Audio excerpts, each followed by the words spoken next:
أينما كنا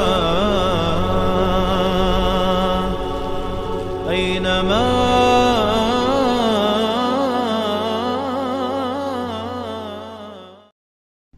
الحمد لله والصلاة والسلام على رسول الله محمد وعلى آله وأصحابه أجمعين، أما بعد. أعوذ بالله من الشيطان الرجيم. بسم الله الرحمن الرحيم. ألم تر كيف فعل ربك بأصحاب الفيل ألم يجعل كيدهم في تضليل وأرسل عليهم طيرا أبابيل ترميهم بحجارة من سجيل فجعلهم كعصف مأكول. درس 11 تفسیر سوره الفیل. در این سوره مبارکه الله تعالی یکی از وقایع بسیار مشهور و بزرگی تاریخ دنیا را ذکر میکند و این واقعا مشهور است به نام قصه فیل یا قصه اصحاب فیل. قصه اصحاب فیل ربطی بسیار نزدیک به بعثت رسول الله صلی الله علیه وسلم و همچنان ربط مستقیم به مکان بعثت رسول الله صلی الله علیه وسلم دارد، به مکان ولادتشان همچنان. و علما ذکر میکنن حادثه فیل در حقیقت مقدمه و تمهید برای بعثت رسول الله صلی الله علیه وسلم بود. قصه فیل، اصحاب فیل چنین است: در یمن شخصی به نام ابرهه این قدرت به دست گرفت، در مقابل رقیبش اریاد گفتنی موفق شد و را از بین بردن و این قدرت به دست گرفت. اریاد و ابرهه هر دو از نفرای ملک حبشه بود. ملک حبشه وقتی که این کاری از ایره شنید و ای که اریاد از بین برد و قتل کرد ایره شنید، بالای از این خشمگین شد، گفت لشکری را روان میکنم که تو را از بین ببرد و ملک از تو واپس میکن. این ترسید دیگر برای از او چاپلوسی کرد، تملق کرد برای بقای خود و بقای مملکت خود. گفت برات خانه بسیار زیبا و قشنگ و بی‌مثیلی را در صنعا میسازم و مردم عرب منم میکنم که دیگر به طرفی کعبه بروند و زیارت کعبه کنند. ملک حبشه از این پیشنهاد از این خوش شد و راضی شد و ایره به اون ملک خود، ولایت خود باقی ماند. ابرهه خانه را در صنعا ساخت، خانه بسیار بظاهر قشنگ، خانه‌ای که گفته میشه درم وقتش بی‌مثیل بوده و بسیار بلند، قلیس میگفتن از دستی بلندی ره، یعنی وقتی که اگر با طرف بلندی از این نگاه میکردی امو قلنسوه و طاقن انسان میافتید از بلندی زیاده. وقتی که خانه تیار شد مردم عرب بسیار خشمگین شده. قریش، قحطانی ها، گفته میشه یکی از قریشی ها آماده داخلی خانه پیشاب یا پساب کرد، پیشاب و پساب کرد. وقتی که قصه شخص به ابرهه رسید، ابرهه بسیار خشمگین شد و در مقابل به حرمتی از این خواست که کعبه را از بین ببرد و لشکری بزرگی را آماده ساخت و از ملک حبشه هم کمک خواست و در جمله کمک ها فیل بزرگی را به نام محمود برش روان کرد. لشکر را به طرف مکه حرکت دادن. مردم عرب بسیار زیاد پریشان شد، دیدن که در مقابل از اینها توانی مقاومت ندارن، ضعیف هستند. یک لشکری بسیار آماده و مجهز بسیار زیاد، دیگر هیچ کسی توانی مقابله را با اینها در خود ندیدن. اگرچه بعضی از قبایل ها در مسیر راه استاد شدن لکن شکست کردن. البته الله تعالی میخواست که ابرهه و لشکری مغروری از ایره درس عبرت بدهد و خانه خود عزت ببخشد. طبیعی بود که هر کسی در مقابل از اینها در مسیر راه استاد میشد، شکست میکرد. ابرهه وقتی که در اطراف مکه رسید، در حدود حرم، همینجا قرارگاه زد و یک مدتی استاد شدن قبل از اینکه به مکه وارد شد و بسیار مواشی و اموال، شتر و حیوانات مردم قریش با خود آورده و از آن جمله 200 شتری عبدالمطلب آورده.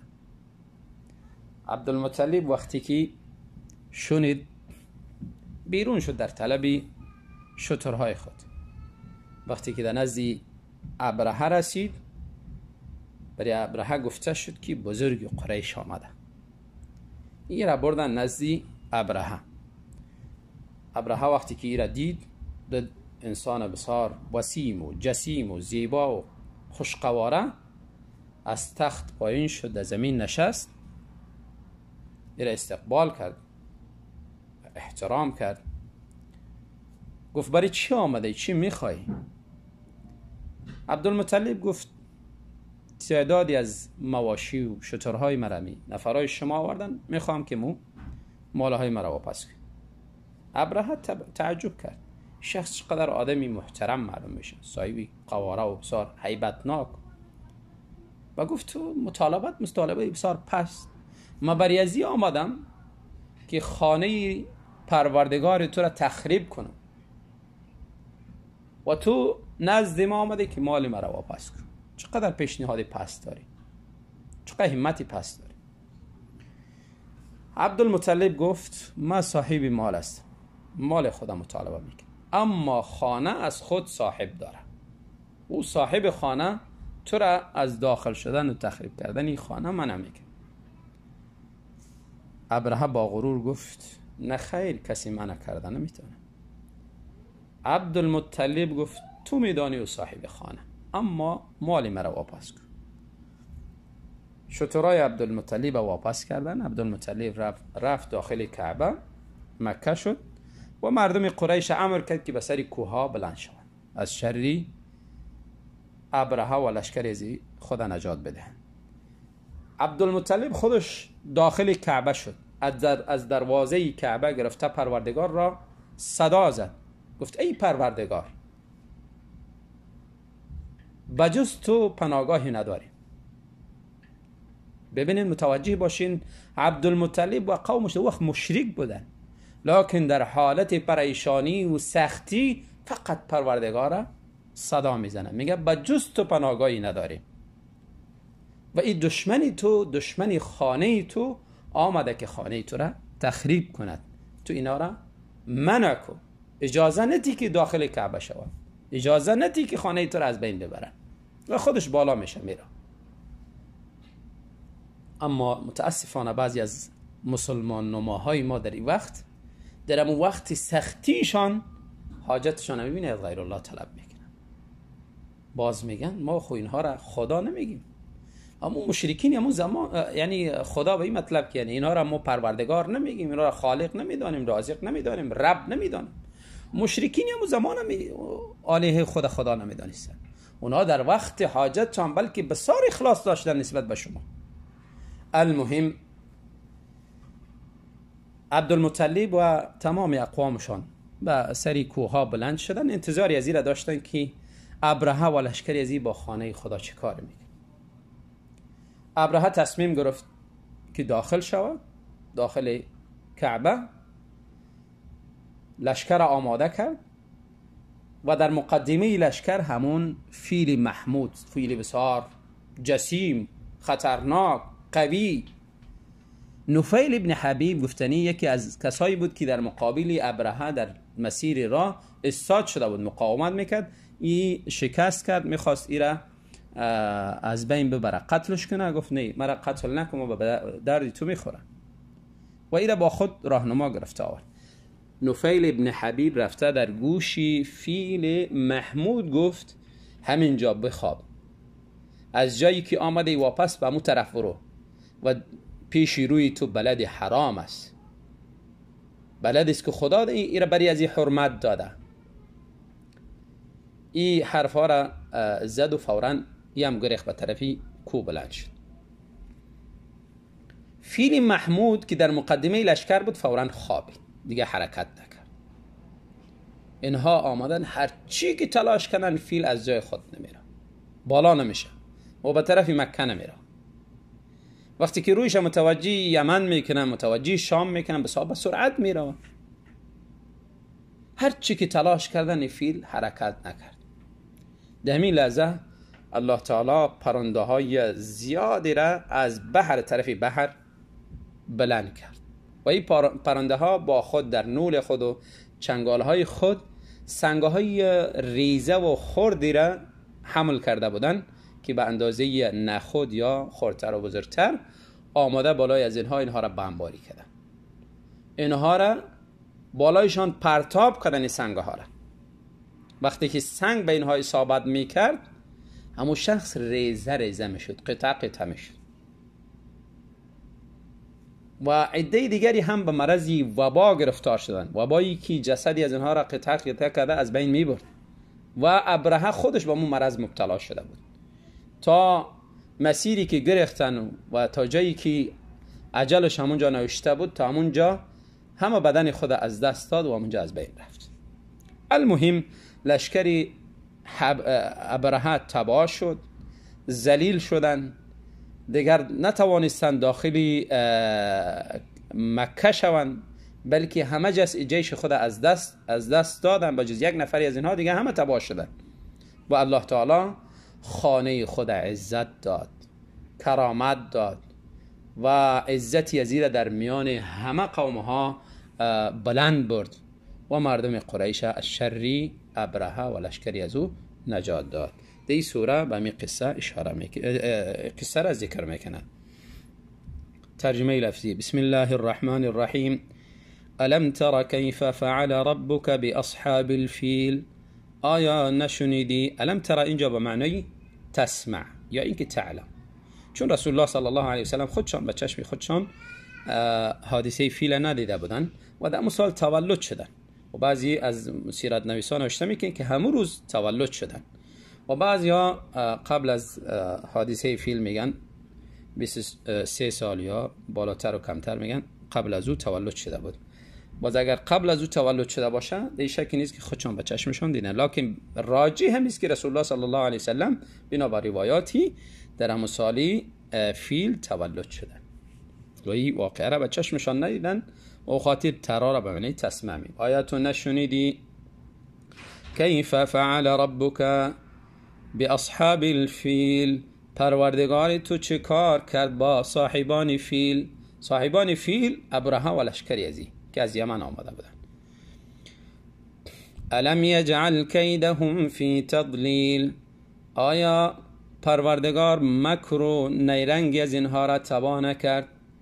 مکر و نیرنگ از اینها چی بود؟ تصمیم داشتن که خانه خدا را از بین ببرن، تصمیم بسیار بد، رسوایی. خدا رسواشان کرد با تصمیمشان.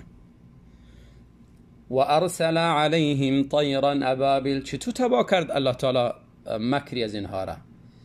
فرستاد بالای از اینها طیرا، پرنده را، ابابیل، گروه. ابابیل جمعی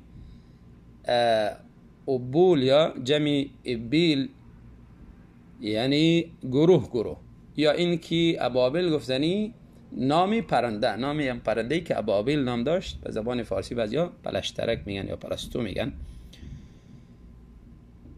خب معنای ابابیل گروه اگر ترجمه کنی دقیق تر است، چون نقل است از مردم قریش که پرنده‌ای بوده که اصلا اینها به چشمشان و پرنده را ندیده بودن.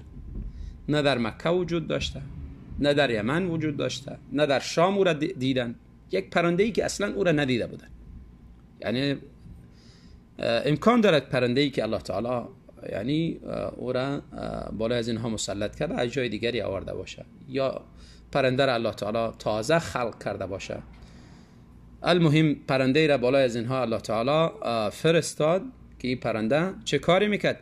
ترمیهم بحجارت من سجیل، می انداخت بالای از اینها. چی می انداخت؟ بحجارت، به سنگه ها. سنگه ها از چی بود؟ من سجیل، از گل و از سنگ و گل بود. سجیل سنگ و گل میگن، معربی سنگ و گل اصلا کلمه فارسی از تعریف شد. یا این که من سجیل، سنگی که از آسمان می آمده. بعضیا ترجمه میگه سنگی از آسمان بوده، یعنی سنگه های خردی مثل مانندی نخود یا بزرگتر و خردتر از او بالا از اینها پرتاب میکرد. وقتی که سنگ میرسید دیگه اینها ریزه ریزه میشدن. فجعلهم كعصف مأکول، وقتی که سنگ بالای از اینها می آمد و اینها اصابت میکرد، میگردان اینها را مانند کاه خورده شده. کاهی را که حیوان بخورد ریزه ریزه میشه، قطعه قطعه میشه، مانند از او اینها گشتن. یا مانند علفی خورده شده. علف وقتی که پیش روی حیوان به اندازی، حیوان چیزی از او را به سم باش و چیزی از او را به دندان به جویدن از بین میبره و اینها هم مانندی اما علف شدن. به همین طریقه الله تعالی دشمنی بزرگ خانه کعبه را از بین برد و خانه خدا عزت بخشید و راه را برای خروج و بعثت پیامبر صلی الله علیه و سلم برابر کرد، تا اینکه کسی مانی بزرگی نشود برای آمدن مردم داخل خانه کعبه و همچنین ایمان آوردن به پیامبر صلی الله علیه و سلم. الله تعالی لشکر بزرگه به می طریقه از بین برد. و صلی الله وسلم علی نبینا محمد.